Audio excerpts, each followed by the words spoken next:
আগামীকাল মাঠে নামছে হামজা জামালরা ইউরোপের মাটিতে ইউরোপিয়ান দল সান মেরিনহোর বিপক্ষে।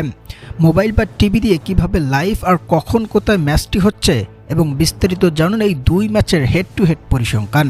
কোন দলের জয় পাওয়ার সম্ভাবনা রয়েছে সবচেয়ে বেশি? দর্শক, ইউরোপের মাটিতেই প্রথম বাংলাদেশ খেলতে যাচ্ছে, সেটিও র্যাঙ্কিংয়ের তলানিতে থাকা দল সান মেরিনহোর বিপক্ষে।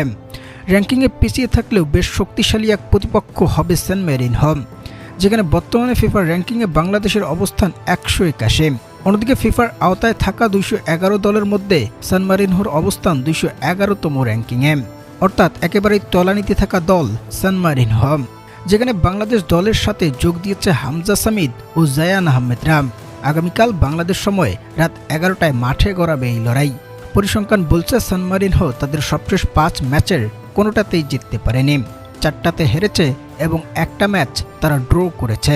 অন্যদিকে বাংলাদেশ তাদের সবশেষ 5 ম্যাচের 2টাতে ড্র করেছে, 2টাতে হেরেছে এবং একটি ম্যাচ তারা জিতে নিয়েছে। ইউরোপের মাটিতে এই প্রথম বাংলাদেশ খেলতে যাওয়ায় ইতিহাসে আগে কখনোই সান মেরিনহোর বিপক্ষে খেলা হয়নি বাংলাদেশের। আগামীকাল নির্ধারিত সময় টিভিতে টি স্পোর্টসের পর্দায় দেখা যাবে এই ম্যাচ, পাশাপাশি মোবাইল দিয়েও দেখা যাবে স্পোর্টস 5 অ্যাপসে।